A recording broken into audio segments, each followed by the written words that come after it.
Sejam bem-vindos à PsicoTV. Hoje temos como convidada a doutora Ana Isabel Vieira para nos falar sobre ferimentos autoinfligidos e regulação emocional. Muito obrigado por ter aceito o nosso convite. Eu é que agradeço o convite para esta conversa e a oportunidade de participar deste vosso projeto, que aproveito para congratular também. Muito obrigado.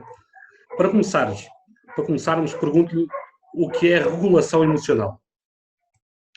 Então, quando se fala em regulação emocional, muitas vezes refere-se à capacidade de gerir ou lidar com as nossas emoções positivas e negativas.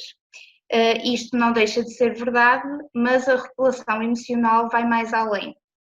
Portanto, de acordo até com o modelo teórico bem estabelecido na literatura, a regulação emocional envolve várias dimensões, é assim um construto multidimensional.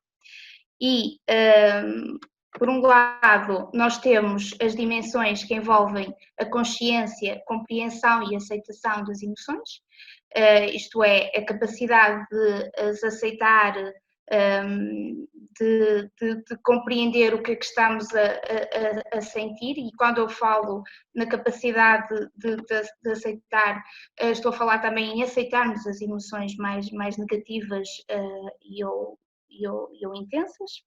E, além destas componentes ou destas dimensões mais ligadas à aceitação, à compreensão e à clareza das emoções, temos também as dimensões ligadas ao controlo dos comportamentos mais impulsivos e a orientação dos nossos comportamentos para determinados objetivos, mesmo mediante emoções mais intensas e ou negativas, e ainda a capacidade de nós usarmos estratégias de regulação emocional de forma adequada, que possam, de alguma forma, modular as nossas respostas emocionais de uma forma também mais ajustada, no sentido de nós conseguirmos alcançar determinados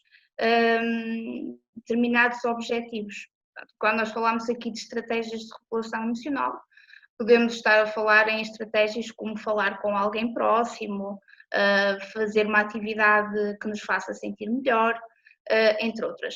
Portanto, é um construto assim multidimensional que envolve todas estas dimensões e não só a capacidade de gerir as emoções, que é usualmente aquilo a que muitas vezes nos referimos quando falamos em regulação emocional.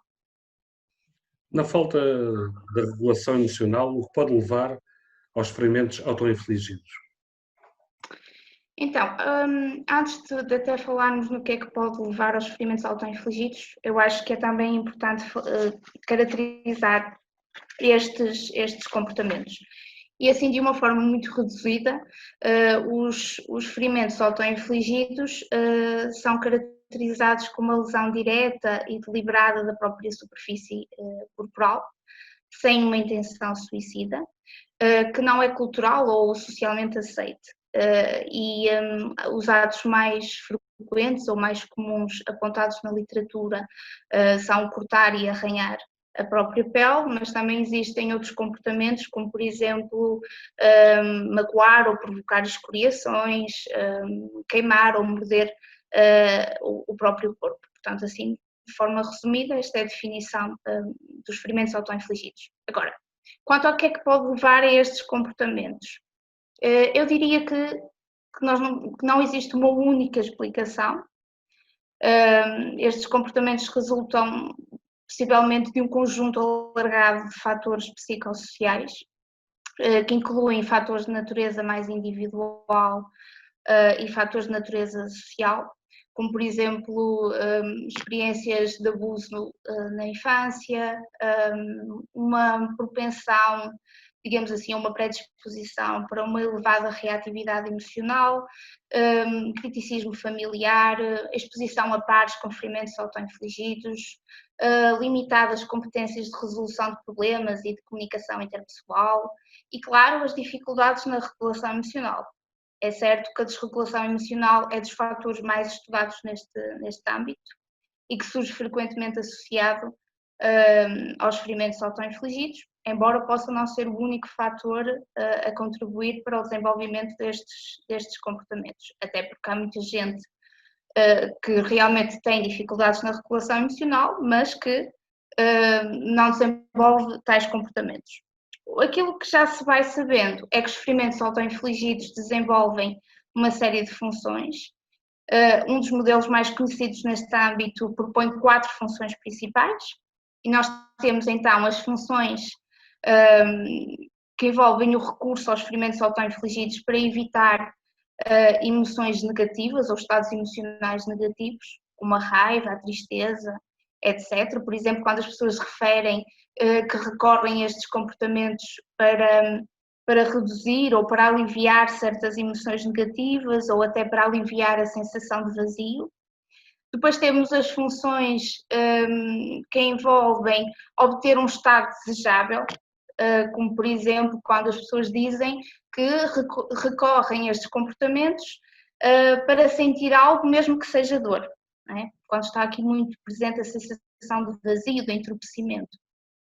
E depois temos as funções mais sociais, que são aquelas que envolvem usar ferimentos autoinfligidos para escapar a determinadas exigências sociais, por exemplo, evitar fazer algo desagradável que não queria fazer, ou obter, por outro lado, determinados estímulos sociais. Por exemplo, obter a reação de alguém, mesmo que seja uma reação negativa.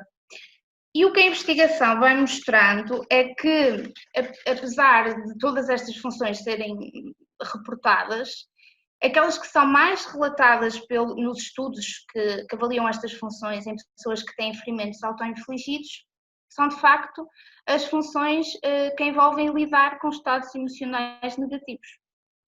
E isto desconstrói um dos mitos associados aos ferimentos autoinfligidos, quando se diz que estes comportamentos são muito que ocorrem para chamar a atenção. Isso não é de todo verdade. É certo que as funções sociais dos ferimentos autoinfligidos podem estar presentes, mas mais do que essas funções, as que são mais relatadas na literatura e pelas pessoas que têm estes comportamentos são as que envolvem o escapar ou evitar determinadas emoções negativas ou intensas.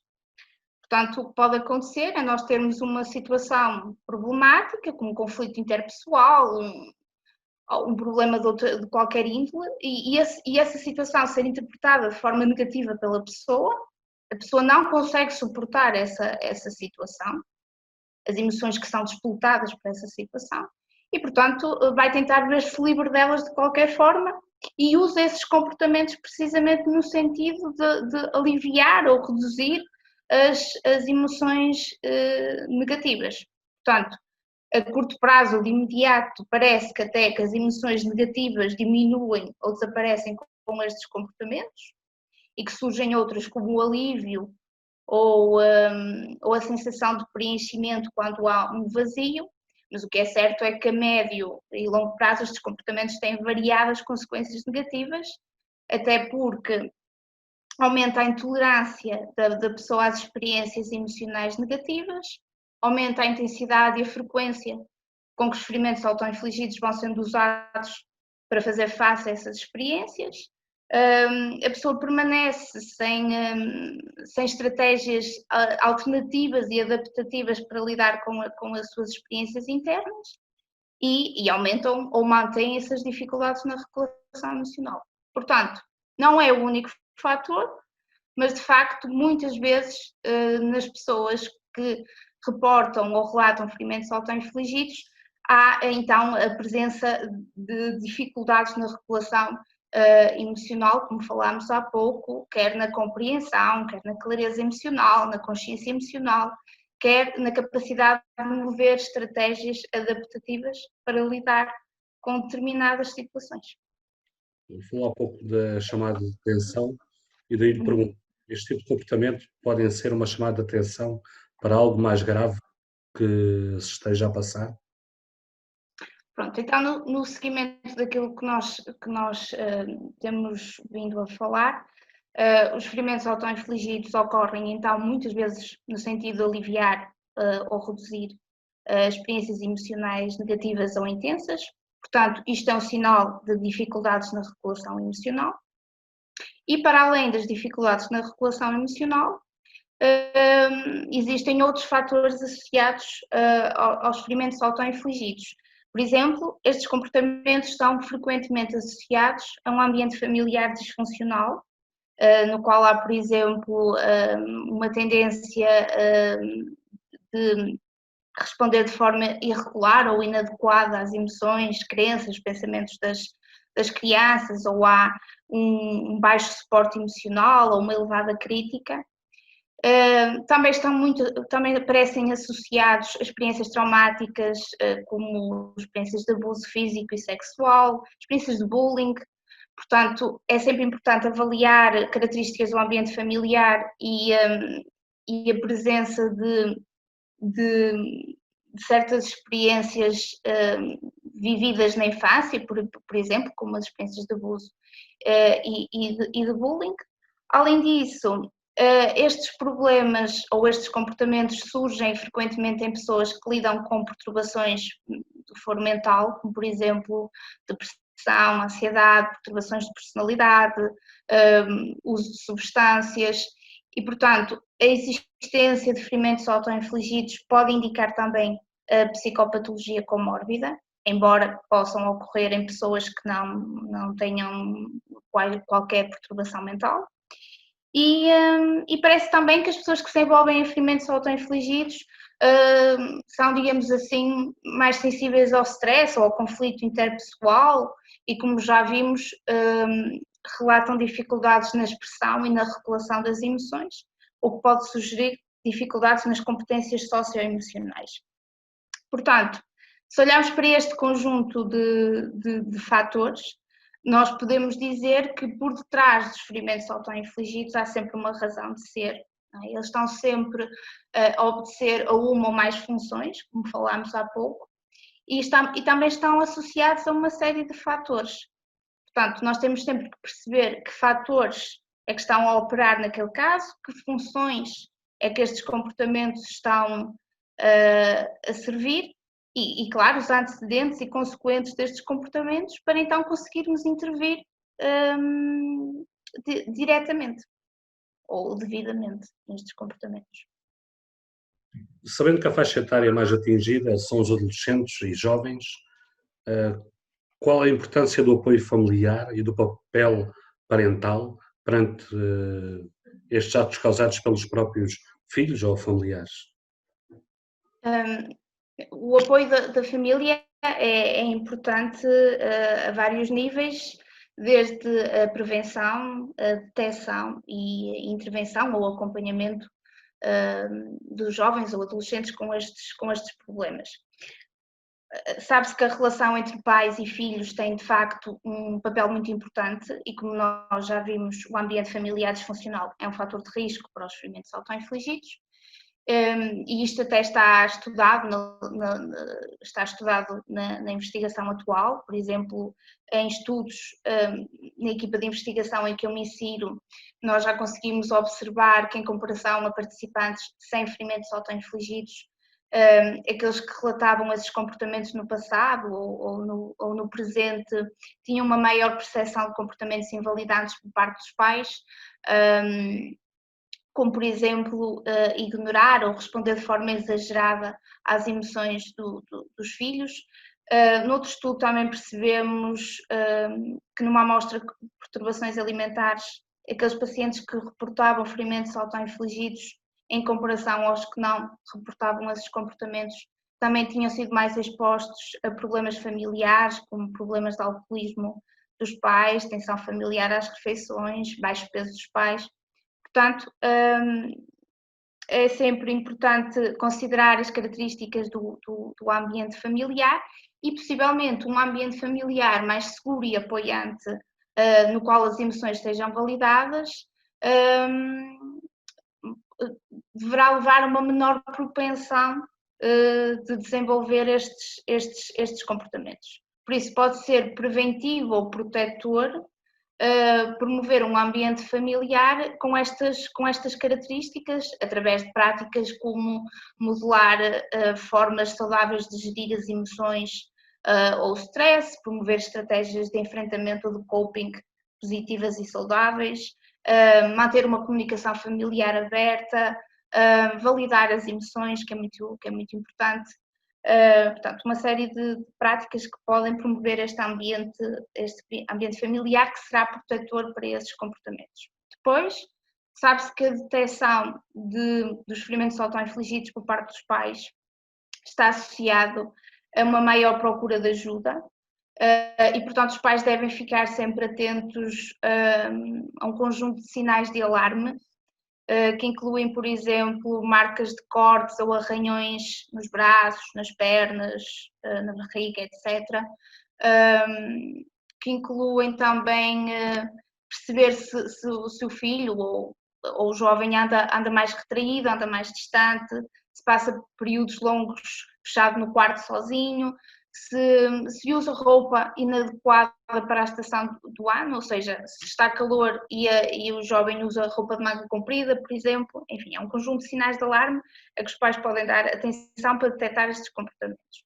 E depois, uma vez detectados, é certo que eles podem passar por uma série de emoções, desde raiva, tristeza, choque, culpa, ao descobrirem que os filhos têm estes comportamentos, mas é certo que têm um papel fundamental no seu acompanhamento e devem falar com eles sobre isso com cuidado, desde tentar chegar até eles de uma forma não invasiva,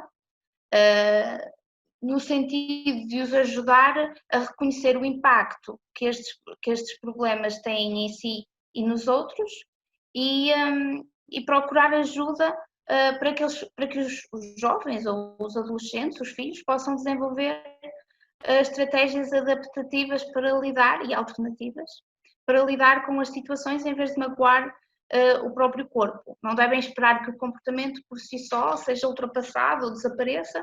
É muito importante procurar ajuda para essas situações. E depois ir validando os sentimentos dos adolescentes, e isso não significa validar o comportamento, é algo diferente, assim como ouvir e prestar atenção, ouvi-los, sem julgar as suas opiniões, de forma a conseguir assim chegar até eles para os ajudar no sentido de recuperarem, de reduzirem ou eliminarem esses comportamentos. Portanto, os pais ou os familiares têm aqui um papel de extrema importância. Pode a resiliência estar relacionada com a regulação das nossas emoções? Bem, se nós pensarmos que a resiliência é um processo de adaptação ou de superação face a situações adversas, e que nós vamos desenvolvendo a capacidade de resiliência ao longo da vida, ao sermos expostos a determinadas situações, a determinadas alterações, digamos assim, do nosso contexto, e ao conseguirmos ultrapassá-las, nós podemos dizer que o uso de estratégias ou a capacidade de usar estratégias de regulação emocional adequadas ou ajustadas irá promover essa resiliência. Há até algumas evidências neste sentido que estudam a relação entre resiliência e regulação emocional e que nos dizem, por um lado, que a regulação emocional adequada é um preditor da resiliência e que, por outro lado, a experiência adversa que é necessária para que a resiliência ocorra é inerentemente uma experiência emocional. Ou seja, nós passamos por uma experiência adversa, damos um sentido a essa experiência, interpretamos essa experiência de certa forma e essa interpretação vai levar a um conjunto de estratégias, inclusivamente estratégias de regulação emocional, que sejam capazes de fazer face a essa situação adversa. Portanto, quando nós falamos de resiliência ou de capacidade de recuperar de uma situação adversa, nós devemos ter sempre em mente a situação emocional ou a experiência emocional pela qual a pessoa está a passar e também as estratégias que ela irá mover para lidar com essa experiência. Portanto, há aqui uma conexão entre a resiliência e a regulação emocional. Eu diria que a resiliência envolve mais do que a regulação emocional, mas claramente o uso de estratégias de regulação emocional adequadas vai promover também a resiliência. Sim. Para finalizar, qual a solução e intervenção mais adequada para este tipo de situações? Então, é uma pergunta pertinente. Apesar da gravidade e da frequência dos ferimentos autoinfligidos, têm sido desenvolvidas poucas intervenções específicas e empiricamente suportadas para esses problemas. Pronto, não existe assim um tratamento dito empiricamente suportado e específico aos ferimentos autoinfligidos, e o que acaba por acontecer é que eles são tratados no âmbito de outras abordagens de tratamento que têm também até resultados promissores, como por exemplo a terapia comportamental dialética, a terapia cognitivo-comportamental, a terapia na regulação emocional. Todas estas intervenções muitas vezes são usadas com ferimentos autoinfligidos, têm até resultados positivos. No entanto, estas intervenções foram originalmente concebidas para outro tipo de problemáticas, como a perturbação de personalidade borderline, ou são direcionadas à autolesão mais ampla, incluindo os comportamentos suicidários que se distinguem dos ferimentos autoinfligidos precisamente pela intenção não suicida dos ferimentos autoinfligidos. E muitas vezes foram testadas com amostras clínicas muito heterogéneas em diagnóstico, que incluíam conjuntamente perturbações de depressão, de ansiedade, de personalidade, de substâncias. Portanto, é necessário prosseguir a investigação no sentido de perceber o tratamento específico para os ferimentos autoinfligidos. Contudo, eu acho, e até de acordo com aquilo que nós fomos falando nesta entrevista e também de acordo com as evidências da literatura, eu acho que em primeiro lugar é imperativo avaliar e identificar o mais precocemente possível os ferimentos autoinfligidos, até porque, nomeadamente nos jovens, já porque eles surgem frequentemente na faixa etária da adolescência. E acho que é também importante, depois de fazer esta avaliação, avaliar as especificidades do ambiente familiar, avaliar a história de experiências traumáticas e a psicopatologia e a existência de psicopatologia comórbida. Depois também acho que é muito importante que haja uma contínua sensibilização para os problemas de foro mental, até para reduzir o estigma e promover a procura de ajuda, que haja uma promoção de estratégias de resolução de problemas, estratégias de coping, promoção de redes de suporte na escola e na família, que tudo isto são fatores protetores para o desenvolvimento dos ferimentos autoinfligidos.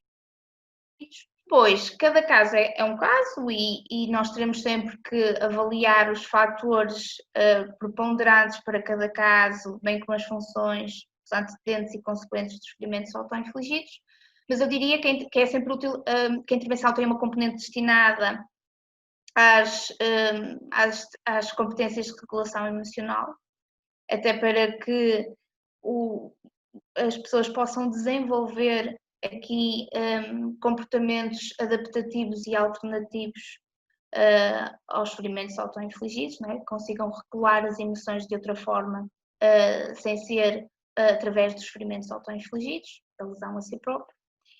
Depois, sabe-se que a impulsividade é também um fator de risco, pelo que trabalhar o controle de impulsos pode ser também muito útil.